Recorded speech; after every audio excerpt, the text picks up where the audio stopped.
Ce matin, je vais continuer ce que j'avais commencé la semaine dernière. Souvenez-vous que j'avais pour objectif spirituellement de relâcher un message et de faire une annonce. Amen. Ce n'était ni un enseignement, ni une prédication, mais Dieu voulait par là simplement annoncer la couleur de ce à quoi devrait ressembler l'année 2025. Cette année 2025, par la grâce du Seigneur, lorsque nous prions avec mon père dans le ministère, nous avons eu à prier et il a baptisé ou il a qualifié cette année 2025 d'une année où la puissance doit nous accompagner. Et je parle ici à chacun d'entre nous. Dieu a dit que tu dois être puissant en cette année 2025, ou du moins à partir de 2025. Est-ce que quelqu'un me suit? Amen. Si tu le crois, dis un amen puissant s'il te plaît. Amen. Et il a précisé que nous devions être puissants en parole, mais aussi puissants en œuvre. Alléluia. C'est les deux grands domaines dans lesquels le Seigneur nous appelle à manifester la puissance. La puissance dont nous parlons, ce n'est pas une puissance qui est d'abord militaire ou qui est d'abord physique. Ce n'est pas la puissance des muscles que nous pouvons manifester quand on fait un bras de fer avec quelqu'un. La puissance dont nous parlons, c'est une puissance qui est censée amener une réponse à la confrontation. Quelle confrontation? La confrontation que l'ennemi nous impose chaque jour dans nos vies, dans nos familles, dans nos études, dans notre destinée, par rapport à ce que nous sommes censés faire. Cette puissance-là est censée être une réponse face à l'esclavage que l'ennemi cherche à nous imposer.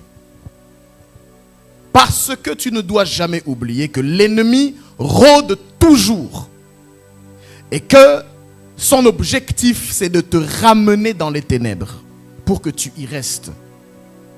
Et la seule manière, bien-aimé, dans les temps qui sont les nôtres, la seule manière de résister à l'ennemi, c'est d'être plus déterminé que lui. Tu n'as pas dit un amen déterminé. Est-ce que tu me suis? Aujourd'hui, même avant d'ailleurs, mais encore plus maintenant. Pourquoi est-ce que c'est important? Parce que c'est maintenant que tu vis. C'est maintenant que Dieu t'accorde la possibilité d'être vivant. Donc il n'y a pas de plus important moment que maintenant. Et tu dois être conscient que cette puissance-là que tu dois avoir doit détruire, déraciner, renverser tout ce que l'ennemi avait choisi de bâtir dans ta vie.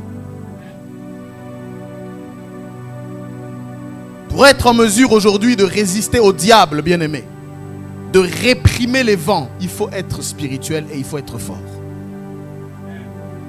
Dans le monde d'aujourd'hui, tout est construit et fait de manière à ce que tu ne sois pas intéressé par le Seigneur, ni par la sanctification, ni par aucune autre chose qui touche au Seigneur. Tout est fait pour que tu sois distrait. Tout est fait pour que les publicités te harcèlent jour et nuit.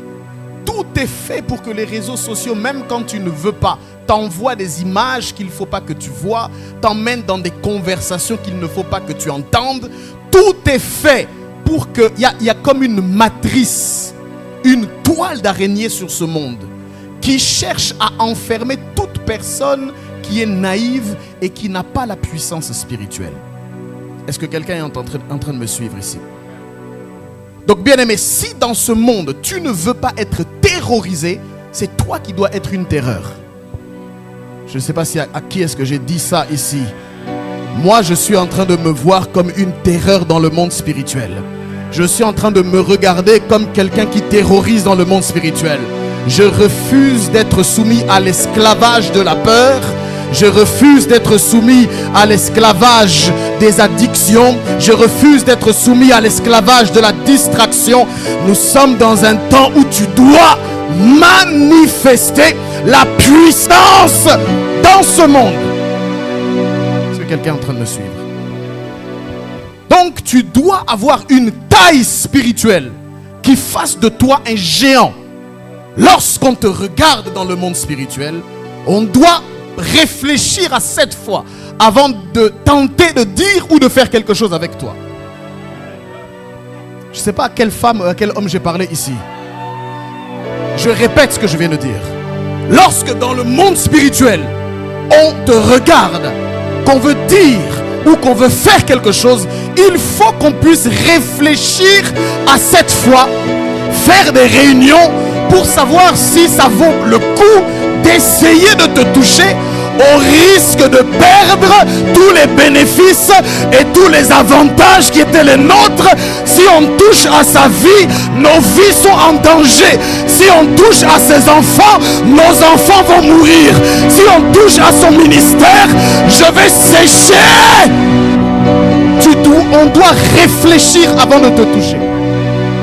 C'est une année où tu dois inspirer la crainte de l'Éternel et la crainte de Dieu.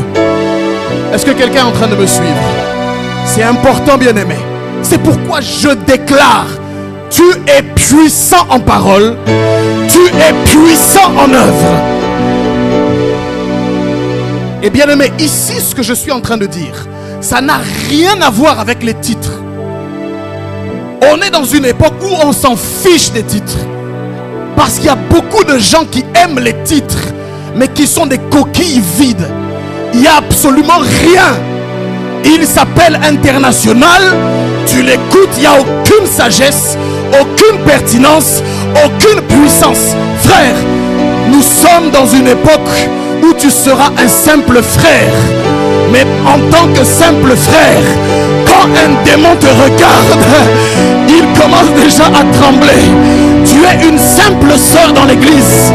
Mais quand tu avances dans un environnement, l'environnement comprend déjà qu'il y a une autorité spirituelle qui n'a pas un titre, mais qui a une fonction.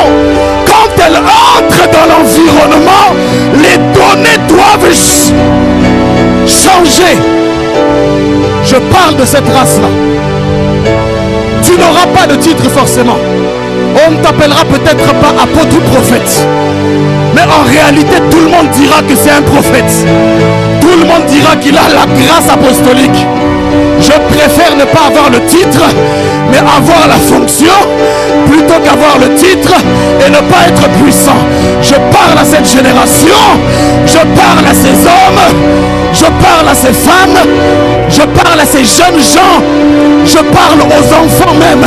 Même les enfants attireront la grâce de Dieu.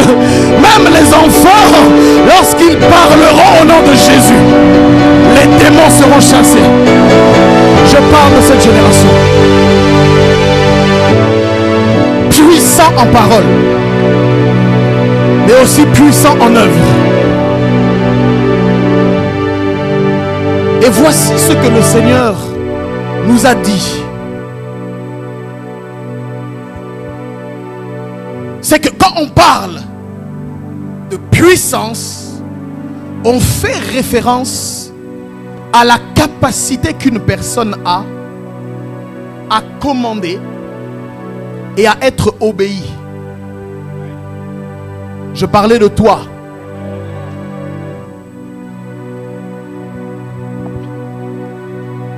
La semaine dernière, nous avons introduit en parlant de que signifie être puissant. Et lorsque je parle de la signification, nous n'avons pas voulu nous arrêter aux définitions de la langue française. Mais nous avons cherché à comprendre qu'est-ce que le Seigneur entend par être puissant en parole, mais aussi en œuvre. Et le Seigneur nous a parlé et nous a donné 5 domaines dans lesquels nous devons aspirer à la puissance en 2025. Et nous avons commencé à parler du premier domaine la semaine dernière, en parlant, si vous vous souvenez, pour ceux qui suivent surtout, de la puissance émotionnelle ou encore personnelle. Amen. En faisant ce petit résumé, nous avons parlé de 3 choses majeures qui expriment ce qu'on appelle la puissance émotionnelle, la stabilité et la puissance personnelle. Et nous avons dit premièrement dans les 3 choses que cela signifie qu'il s'agissait d'abord de la force intérieure. Dis avec moi la force intérieure. C'est une grande confiance en soi et surtout en la capacité de surmonter les défis de la vie. Parce que chacun d'entre nous doit être conscient qu'il n'y a aucune vie sur la terre qui ne présente aucun défi. Alléluia. Et ces défis peuvent avoir différentes tailles et différents impacts dans la façon dont nous marchons. Mais puisque nous sommes dans la foi au Seigneur, nous devons comprendre que ces défis nous aident et nous forgent. En réalité, ce sont les défis qui nous apprennent la patience. Ce sont les défis qui forgent notre caractère. Ce sont les défis qui bâtissent ou qui fortifient les muscles spirituels que nous avons. Est-ce que quelqu'un me donne un bon amen?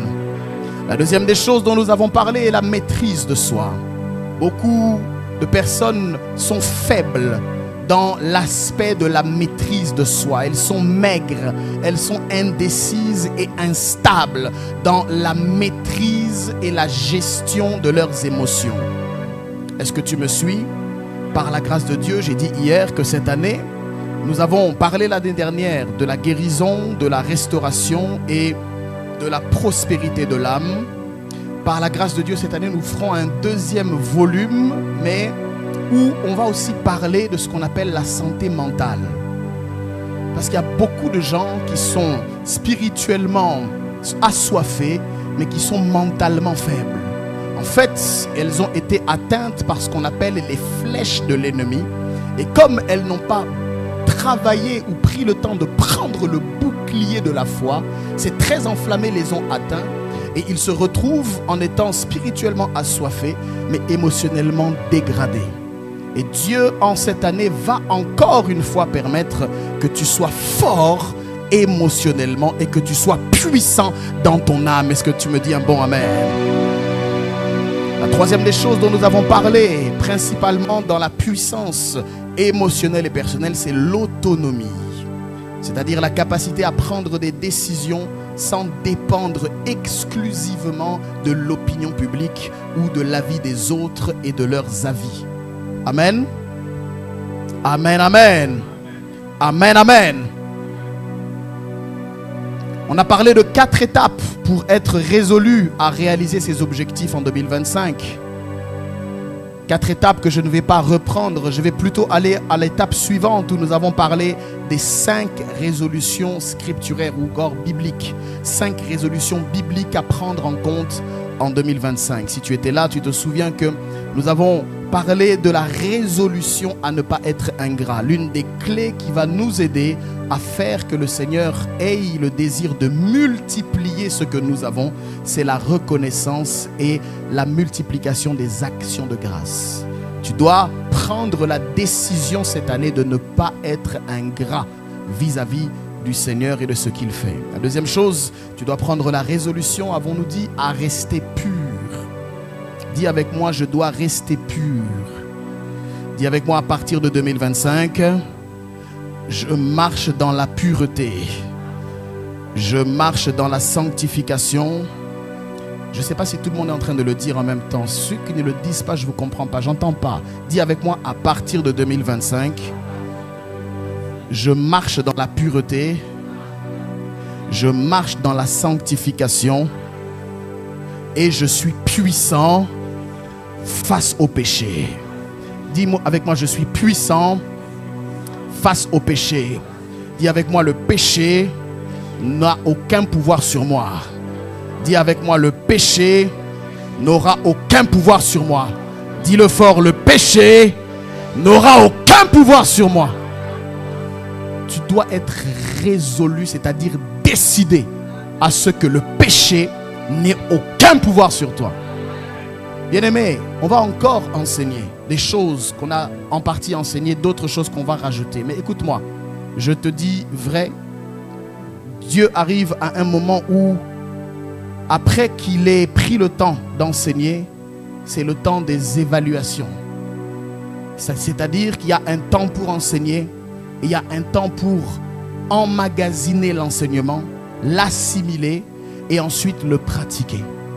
Tu ne peux pas accepter de rester sous le joug d'un enseignement de niveau CP éternellement dans la vie. Ça veut dire que là, Dieu va faire que soit tu changes, soit tu vas être jugé.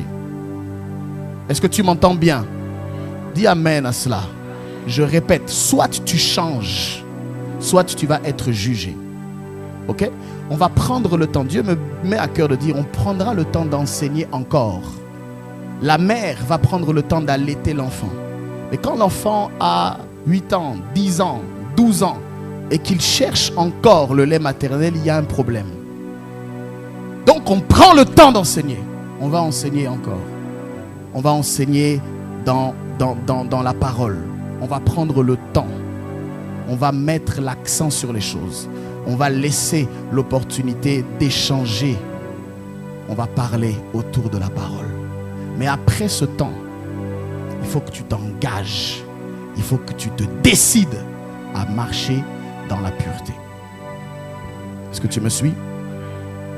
Parce que la réalité, bien aimé, j'en ai déjà parlé, c'est que si tu n'es pas décidé, ça ne marchera jamais. Amen. Je vous ai déjà expliqué que lorsque quelqu'un dit que c'est plus fort que lui, ce n'est pas vrai.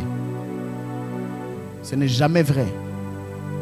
Une fois, vous savez, c'était, je crois, en Irak ou en Iran, où on applique la charia. Il y a des pays où on applique la charia. Il y a des gens qui étaient en train de dire que l'alcool était plus fort que eux, que le sexe était plus fort qu'eux, que c'était plus fort qu'eux, qu'ils ne pouvaient pas vivre différemment. Et il y a des personnes qui les ont prises et qui les ont emmenées sur la place publique. Ils ont mis des bouteilles d'alcool devant eux. Et ils ont mis l'arme. Et ils ont dit, allez-y, puisque c'est plus fort que vous. Buvez. Si vous buvez, on vous tue. Et ils ont mis des images pornographiques devant les personnes.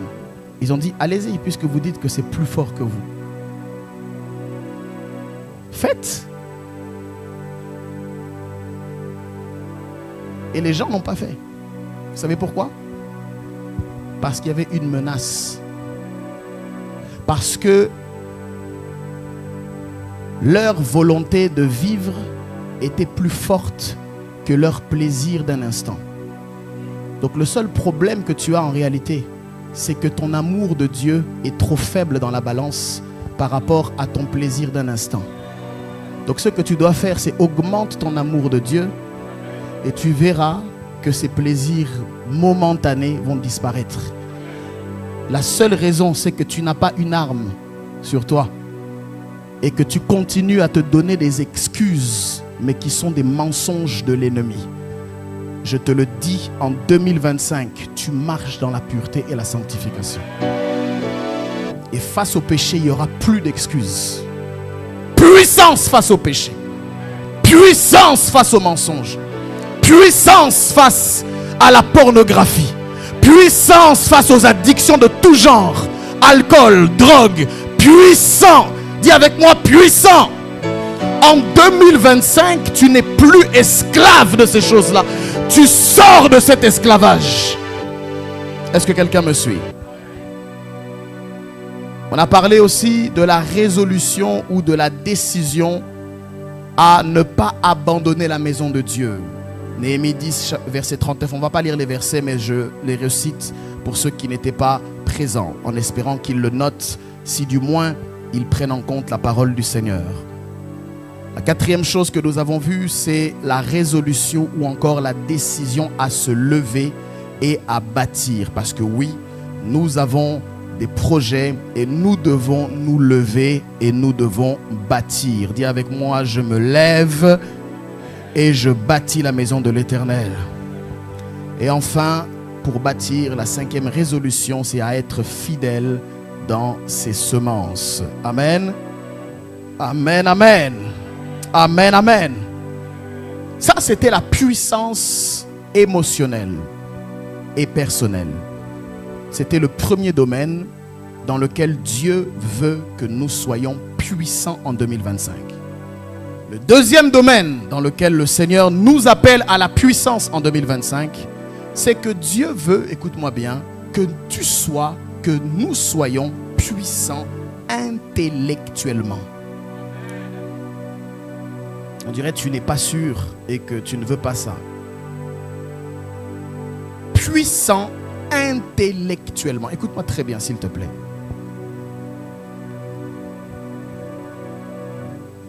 La puissance intellectuelle, c'est cette connaissance-là, cette forme de pouvoir, dis avec moi pouvoir, qui permet de comprendre premièrement, mais aussi d'agir efficacement dans différents contextes. Lorsqu'on parle de puissance intellectuelle, on fait aussi référence à la créativité, c'est-à-dire la capacité à produire des idées innovantes ou de résoudre ingénieusement des problèmes complexes. Amen. Daniel, chapitre verset 1er, verset 20, qu'on va afficher, nous dit ceci. Il est écrit sur tous les objets, regarde, qui réclamaient de la sagesse et de l'intelligence, et sur lesquels le roi les interrogeait, il les trouvait 10 fois supérieurs à tous les magiciens et astrologues qui étaient dans tout son royaume.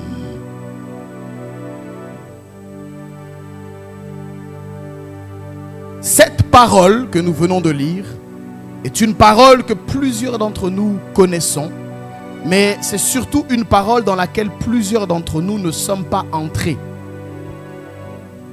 Et 2025 marque pour toi l'intronisation et l'entrée dans ce domaine de l'intelligence spirituelle.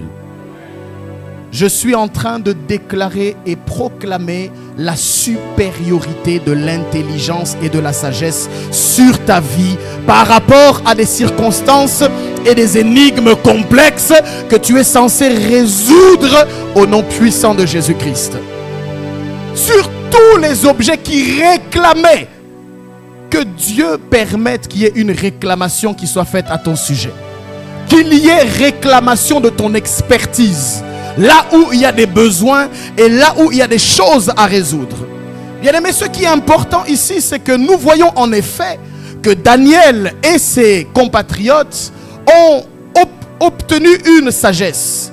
Mais ce qui est important, bien aimé, c'est que tu dois comprendre que cette sagesse n'a pas juste été donnée au hasard. Elle n'a pas juste été donnée comme ça. Ils ne sont pas sages et intelligents juste parce que Dieu l'a voulu. Vous devez comprendre que si on parle de la puissance intellectuelle, tu dois comprendre que ça se provoque ou encore que ça se déclenche, que ça ne tombe pas sur toi gratuitement, mais que ça vient par des voies et par des moyens particuliers. Voyons voir comment Daniel et ses amis ont reçu cette intelligence.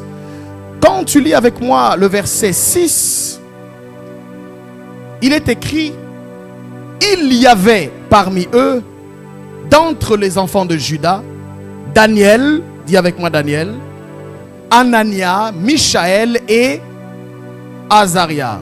Regarde ce qui est écrit. Le chef des eunuques leur donna des noms. À Daniel, celui de Beltchatsar. à Anania, celui de Shadrach, à Michaël, celui de Meshach, et à Azaria, celui d'Abed-Nego. Regarde ce que nous venons de dire. Daniel résolut de ne pas se souiller par les mets du roi et par le vin dont le roi buvait. Et il pria le chef des eunuques de ne pas l'obliger à se souiller. Écoute-moi, Daniel est dans un environnement, il est esclave à Babylone et il est dans un endroit où il n'est pas maître de sa propre vie. C'est comme si toi, tu es dans une entreprise que tu n'as pas créée et dont tu n'es pas le patron, mais tu travailles sous l'autorité de quelqu'un. Et cette personne, quelquefois, qu'on peut appeler le roi, peut à certains niveaux et à certains moments t'obliger à faire certaines choses qui entrent en contradiction avec les valeurs que tu as. On peut t'obliger à escroquer les clients, on peut t'obliger à mentir, à arnaquer les gens, à soutirer de l'argent, à tricher sur les factures. Mais Daniel ici a compris que même si je suis esclave ou employé chez le roi, il y a des choses que je ne peux pas me permettre de faire. Daniel va donc voir son N+1 et il va lui expliquer que, écoute, s'il te plaît, je te prie, chef de eunuques, ne m'oblige pas à faire des choses qui ne sont pas en phase avec moi. Ne m'oblige pas à mentir sur les factures. Ne m'oblige pas à me souiller et à laisser le péché entrer dans la maison ou dans ma vie. Est-ce que quelqu'un me suit? Maintenant, regarde ce qui est écrit ensuite. Dieu fit trouver à Daniel grâce et faveur devant le chef des eunuques. Le chef des eunuques dit à Daniel: je crains mon seigneur le roi, qui a fixé, dis avec moi, il s'est fixé. C'est qui a fixé ce que vous devez manger et boire. En d'autres termes, le roi a déjà dit ce que vous devez faire. Il a déjà dit que vous devez mentir sur les factures. Il a déjà dit que vous devez tricher. Il a déjà dit que vous devez arnaquer le plus possible les clients. Il a déjà dit que vous devez changer les chiffres pour faire en sorte que le chiffre d'affaires augmente. Il a déjà fixé les choses. Et le problème, il explique à Daniel ensuite, il dit: car pourquoi verrait-il votre visage plus abattu que celui des jeunes gens de votre âge? Vous exposeriez ma tête auprès du roi. Quelque part, il est en train de dire: Daniel, je veux bien faire ce que tu dis, mais le problème, c'est que ça va finir par se savoir. Et si ça finit par se savoir, c'est pas toi qui vas avoir des problèmes, mais c'est moi qui vais avoir des problèmes. Regarde ce que Daniel dit. Alors Daniel dit à l'intendant, à qui le chef des eunuques avait remis la surveillance de Daniel, de Anania, de Michaël et d'Azaria, il dit: éprouve tes serviteurs pendant 10 jours, teste-nous, et qu'on nous donne des légumes à manger et de l'eau à boire. Laisse faire, tu regarderas ensuite notre visage, le nôtre et celui des jeunes gens qui mangent les mets du roi, et tu agiras avec tes serviteurs d'après ce que tu auras vu. En d'autres termes, tu es chef, la décision te revient. Mais je te propose un marché. Mets-nous au défi, éprouve-nous, teste et vois. Donne-nous des légumes et donne-leur ce qu'ils veulent. Au bout de 10 jours, tu regarderas et tu feras la comparaison. Je suis en train de dire à quelqu'un ici que tu vas aussi avoir cet état d'esprit. Mets-moi au défi, je ne tricherai pas. Mets-moi au défi, je ne mentirai pas sur les factures. Et à la fin du mois, tu compares les résultats de ceux qui mentent et tu compares mes résultats. Il est écrit ceci par la suite. Tu regarderas ensuite et il dit, voilà, il leur accorda ce qu'ils demandaient. Alléluia. Et les éprouva pendant 10 jours. Au bout de 10 jours, ils avaient meilleur visage et plus d'embonpoint que tous les jeunes gens qui mangeaient les mets du roi. L'intendant emportait les mets et le vin qui leur était destiné, et il leur donnait des légumes. Dieu, maintenant dis avec moi Dieu, c'est maintenant là, après tout ça, c'est là où la parole de Dieu dit, Dieu accorda à ses 4 jeunes gens de la science, dis avec moi la science, de l'intelligence dans toutes les lettres et de la sagesse. Et Daniel expliquait toutes les visions et tous les songes. Au terme fixé par le roi pour qu'on les lui amenât, le chef des eunuques les présenta à Nebuchadnezzar. Le roi s'entretint avec eux et parmi tous ces jeunes gens, il ne s'en trouva aucun comme Daniel, Anania, Michaël et Azaria. Ils furent donc admis au service du roi. Je suis en train de prophétiser que ces mêmes choses qui se sont passées du temps de Daniel se passeront aussi en 2025 pour ta vie. Je suis en train de dire que tu réussiras sans tricher. Je suis en train de dire que tu monteras sans arnaquer. Tu seras fort sans passer par des bricoles. Tu seras puissant dans ton intelligence sans passer par les tricheries. Je suis en train de dire ça à la vie de quelqu'un ce matin. Daniel ne s'est pas souillé avec les mets du roi. Et la Bible déclare qu'il a demandé qu'on les éprouve. Et que malgré l'épreuve, l'intendant a vu qu'ils avaient meilleur visage et ils avaient plus d'embonpoint. Mais ce que j'aime dans cette histoire, c'est que le même intendant, pendant qu'il leur emmenait des légumes, lui, il emportait les mets du roi et il emportait le vin. Ça veut dire que non seulement Daniel ne se souillait pas avec les mets du roi, mais Daniel était une source de provision pour cet homme, parce que cet homme avait un extra. Il avait quelque chose qu'il n'avait pas demandé. Il rentrait avec des provisions supplémentaires. Le manager qui acceptera qu'on ne te souille pas avec les mains du roi va continuer à t'aimer parce qu'il verra que son chiffre d'affaires à lui aussi va progresser. Je suis en train de parler à quelqu'un. Non seulement Dieu va te distinguer, mais Dieu va aussi permettre que tes supérieurs gagnent mieux. Dieu va te distinguer, mais Dieu va permettre que ton entreprise puisse avancer. Dieu va te distinguer, mais Dieu permettra aussi à ceux qui te sont supérieurs de manger à cause de toi. Oh, si tu es là, donne un bon amen. Ça veut dire que maintenant c'est Daniel qui d'une certaine façon le payait.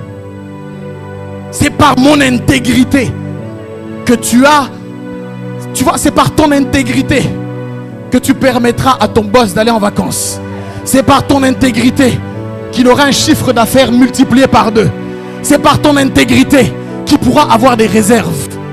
Par ton intégrité. La puissance de la pureté a provoqué Dieu qui a dit assez c'est assez. J'accorde à ces jeunes gens la sagesse, l'intelligence et la science. Que cela soit ton partage en 2025. C'est pourquoi tu as tout intérêt à marcher dans la puissance des résolutions. Nous connaissons l'histoire de Salomon, n'est-ce pas? Dans 1 Roi chapitre 3, versets 12 à 15. La Bible déclare, 1 Roi chapitre 3, 12 à 15. Dieu parle à Salomon et il dit, voici, j'agirai selon ta parole. Je te donnerai un cœur sage et intelligent, de telle sorte qu'il n'y aura eu personne avant toi et qu'on ne verra jamais personne de semblable à toi. Quelle promesse! Je te donnerai en outre ce que tu ne m'as pas demandé, des richesses et de la gloire, de telle sorte qu'il n'y aura pendant toute ta vie aucun roi qui soit ton pareil. Que Dieu t'accorde en outre ce que tu n'as pas demandé. Que Dieu permette que de ton vivant, nul ne soit ton semblable. Et il rajoute, et si tu marches dans mes voies, en observant mes lois et mes commandements, comme l'a fait David ton père, je prolongerai tes jours. Salomon s'éveilla, et voilà le songe. Salomon revint à Jérusalem et se présenta devant l'arche de l'alliance de l'Éternel. Il offrit des holocaustes et des sacrifices d'action de grâce. Et il fit un festin à tous ses serviteurs. Je suis en train de te voir festoyer en 2025. Mais ici, je ne parle pas d'une fête qui est liée à un mariage. Je ne parle pas forcément d'une fête qui est liée à un nouveau travail. Je ne parle pas d'une fête qui est liée à la naissance ou à l'anniversaire d'un enfant. Je parle d'une fête qui est liée parce que tu as reçu une parole de Dieu. Je parle d'une fête juste parce que tu as reçu une promesse. Je suis en train de voir en 2025 qu'il y a une parole de laquelle tu ne pourras pas douter. Que Dieu t'apparaisse en songe. Que Dieu t'apparaisse en vision. Que Dieu te parle et te garantisse une promesse. Une promesse sur laquelle tu ne pourras pas douter. Une promesse après laquelle, lorsque tu t'éveilleras, ta joie sera tellement forte que tu organiseras une fête. Les gens te poseront la question, mais c'est à l'occasion de quoi? Tu diras, c'est à l'occasion de rien. C'est juste pour célébrer la vie. Mais toi et le Père, vous saurez que c'est parce qu'il y aura eu une apparition. 2025, c'est l'année des apparitions. L'année des interactions surnaturelles. L'année des apparitions angéliques. Oui, Seigneur, visite-moi. Parle à ma vie. Parle à une vierge. Annonce-lui le futur. Annonce-lui que Emmanuel est en train d'arriver. Annonce-lui l'incarnation. Annonce que le Sauveur du monde est là. Dieu va annoncer.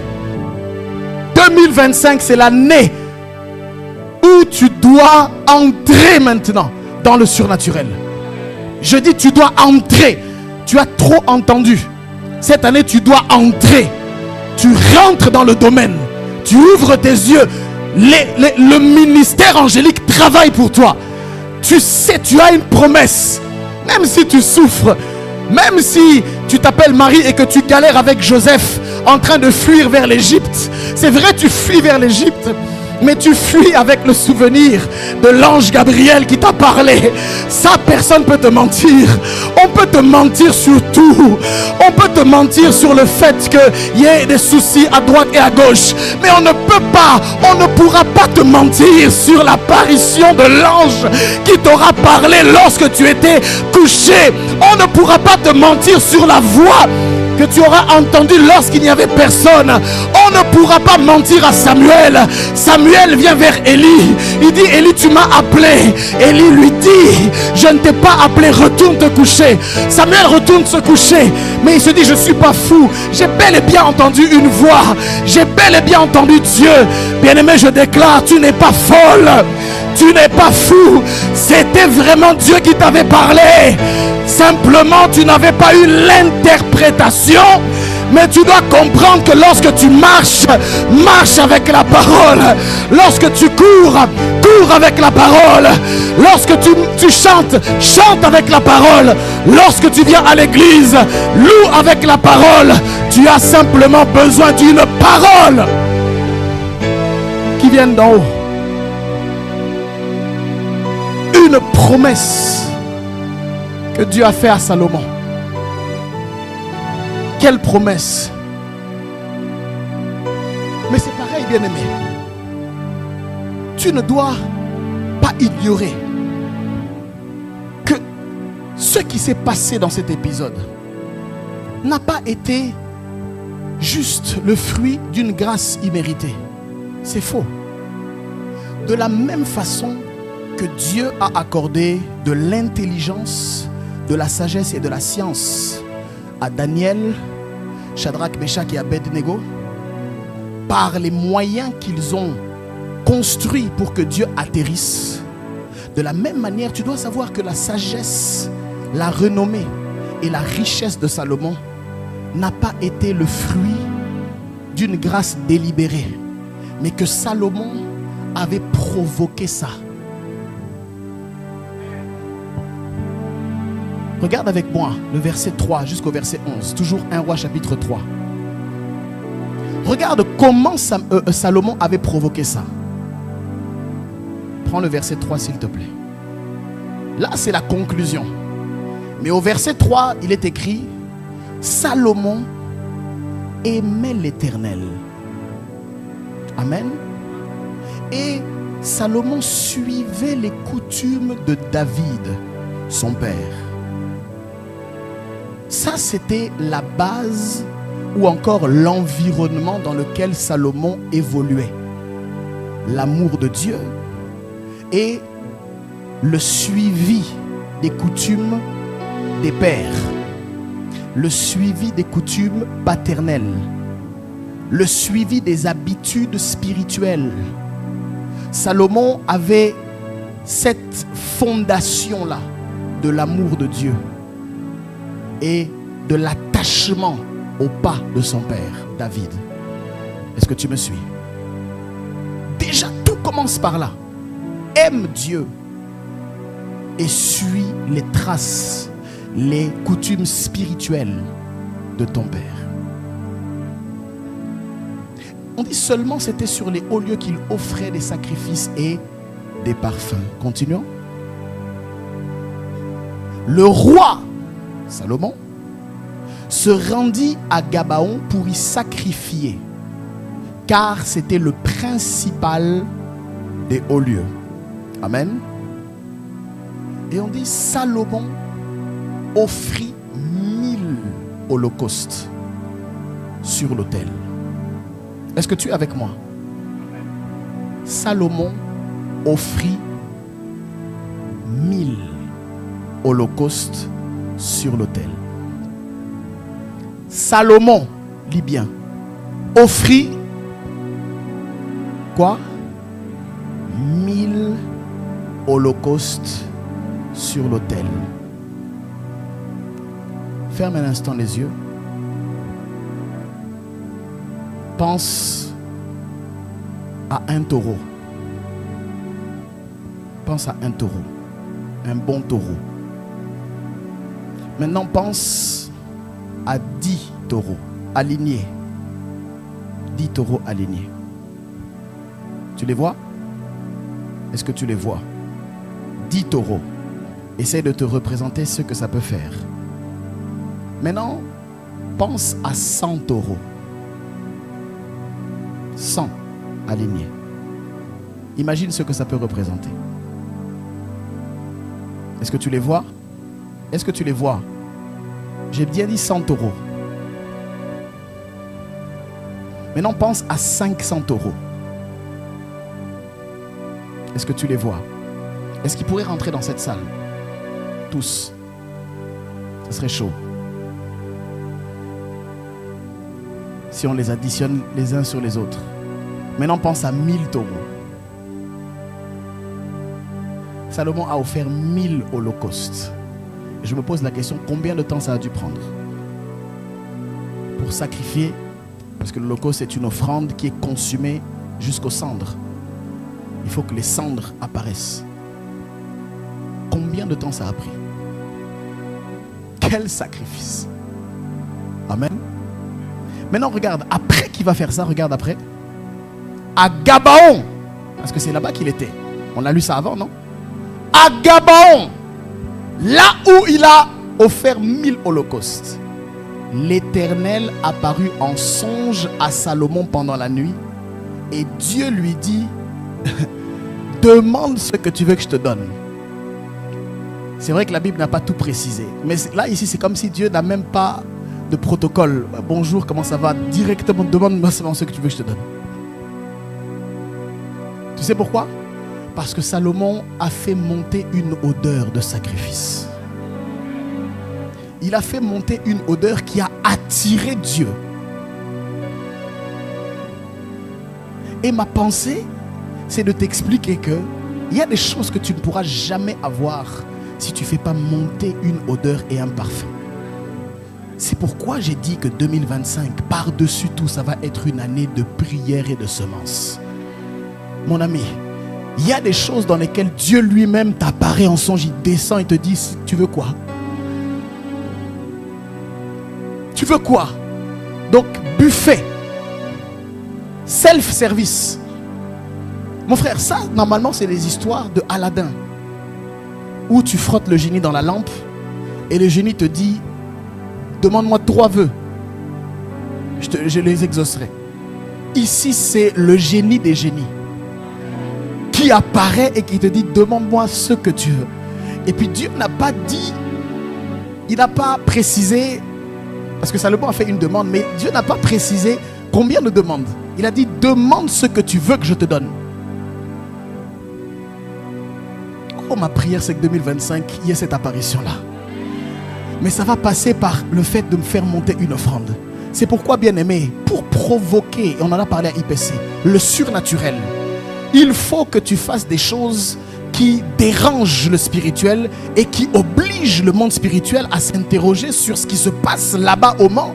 Qu'est-ce qui se passe? Il y a un parfum inhabituel qui est en train de monter. Il y a quelque chose qui n'est pas commun, qui n'est pas visible tous les jours. Comment ça se fait que lui là, il est en train...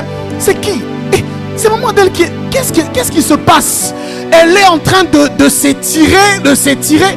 Normalement, sa mesure était ici, mais on voit que c'est en train de dépasser. Ça déborde déjà en prière, ça déborde en action de grâce, ça déborde en sacrifice. Je ne sais pas à qui je parle ici. Dieu va être étonné et va être obligé de descendre parce qu'il ne comprend pas pourquoi il y a une odeur qui monte. Il y a quelque chose qui n'est pas habituel. Il y a un dysfonctionnement dans le monde spirituel. Qu'est-ce qui se passe? Écoute, pour attirer l'attention du spirituel, il faut faire des choses et des exercices qui obligent la supériorité spirituelle à se pencher sur ton cas. Parce que lorsque tu restes au niveau commun, Seigneur, donne-moi mon mariage, mon voyage, mes blocages, manana. Quand tu restes là, tu n'attires pas le spirituel. Tu sais pourquoi? Parce que 99% des gens sont là. Et quand Dieu voit le 1%, il devient roi, il m'offre des sacrifices. Sans raison. Il vient dans ma présence 3 heures, 5 heures, 7 heures du temps, sans demande en particulier pour sa vie.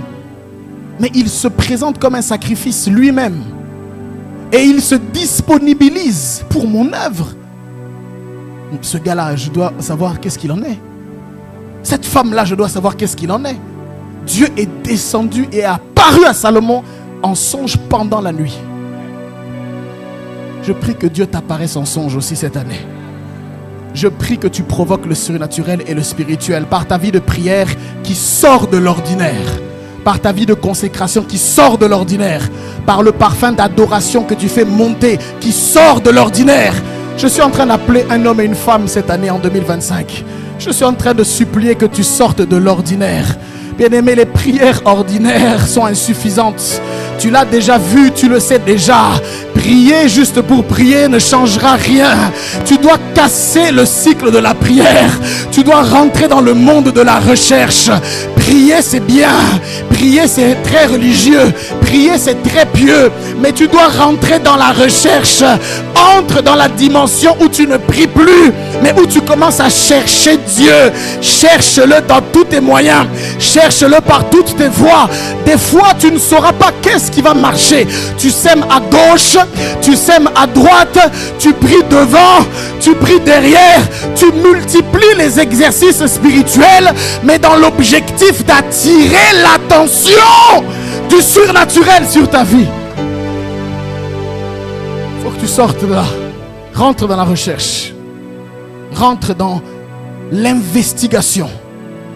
Ne prie plus en désordre. Ne prie plus dans le rush. Assieds-toi, passe du temps. Dis Seigneur, cette fois, c'est toi et moi.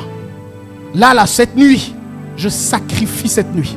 Tu vois, une offrande, c'est un sacrifice.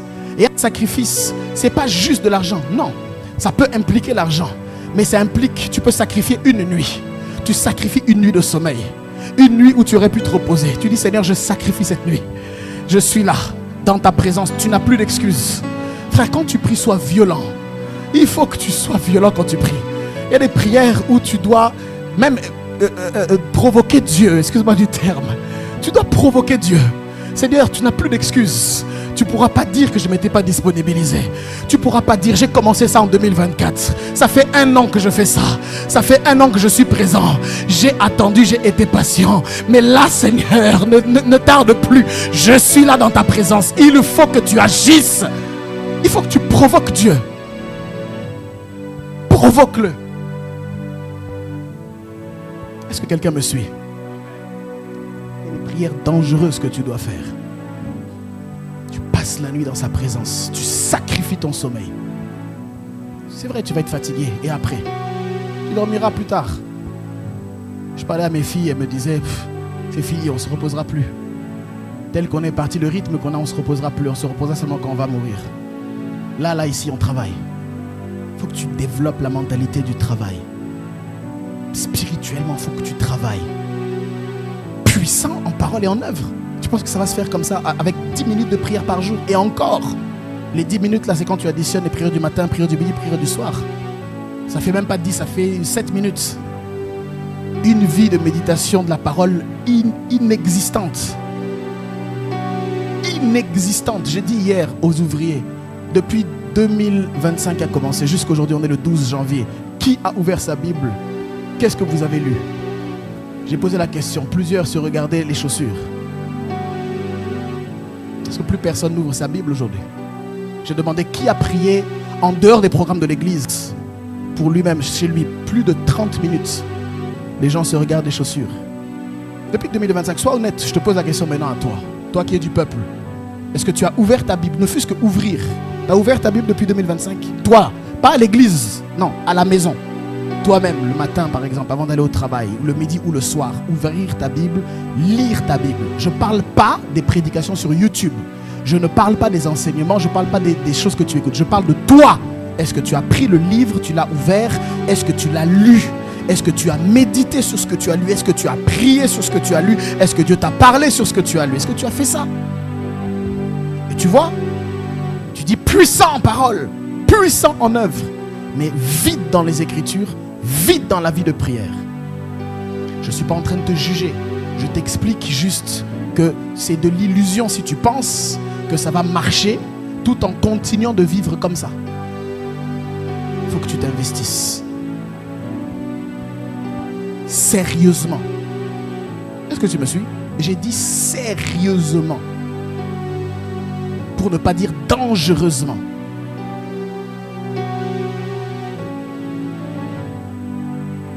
Alléluia. La suite nous dit,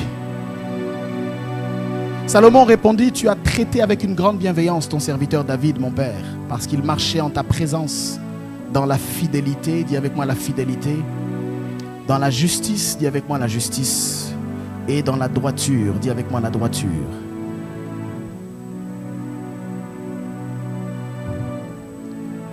De la droiture de cœur envers toi. Tu lui as conservé cette grande bienveillance et tu lui as donné un fils qui est assis sur son trône comme on le voit aujourd'hui.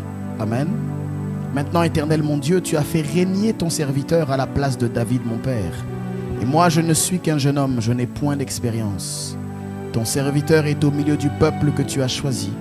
Peuple immense qui ne peut être ni compté ni nombré à cause de sa multitude. Accorde donc à ton serviteur un cœur intelligent. Dis avec moi un cœur intelligent. Il dit accorde donc à ton serviteur un cœur intelligent pour juger ton peuple, pour discerner le bien du mal. Car qui pourrait juger ton peuple, ce peuple si nombreux? Cette demande de Salomon plut au Seigneur. Et Dieu lui dit, puisque c'est là ce que tu demandes, puisque tu ne demandes pour toi ni une longue vie, ni les richesses, ni la mort de tes ennemis, et que tu demandes de l'intelligence pour exercer la justice, voici, j'agirai selon ta parole. Je te donnerai un cœur sage et intelligent, de sorte qu'il n'y aura eu personne avant toi et qu'on ne verra jamais personne de semblable à toi. Amen. Comprends donc que Salomon n'est jamais né avec le cœur qu'il a eu après. Tu me suis? N'oublie jamais ça. Que la sagesse de Salomon n'est pas une sagesse qu'il avait à la naissance. Ce n'est pas une sagesse avec laquelle il est venu au monde. Mais c'est une sagesse qu'il a obtenue par des pratiques et par la provocation de certaines actions qu'il a eu à faire. Et cette sagesse lui a été communiquée ensuite. Parce que beaucoup pensent à tort que Salomon est né comme ça. Non. Même Jésus n'est pas né avec toutes les capacités qu'on l'a vu faire. Je vous dis vrai.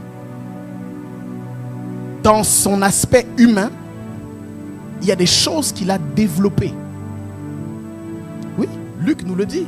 L'enfant croissait en sagesse, en stature et en grâce devant Dieu et devant les hommes. Donc il y a eu une croissance. Mais comme il est l'exemple, le modèle par excellence, nous devons suivre ses pas pour comprendre comment à notre tour nous pouvons aussi croître. La puissance est graduelle. Est-ce que tu me suis? Alléluia. Tu dois être puissant intellectuellement cette année. Tu dois imiter la foi de nos pères, des Salomon, des Daniel, pour marcher dans les sphères d'autorité et développer la puissance intellectuelle. Dieu ne t'a pas appelé pour que tu restes stupide. Dieu ne t'a pas appelé pour que tu sois faible intellectuellement. On dit de Pierre que les gens étaient étonnés de l'entendre parce qu'on savait que c'était un pécheur et un homme du peuple et qu'il était impossible que cet homme-là ait été instruit. Je suis en train de dire à quelqu'un ici, ne te méprise pas. C'est vrai que tu n'as peut-être pas d'arrière-plan scolaire. Peut-être que tu ne sais pas bien lire ni écrire. Peut-être que tu n'as pas l'intelligence académique qui est requise. Ce n'était peut-être pas de ta faute. Mais sache-le, Dieu te justifiera si tu le cherches de tout ton cœur.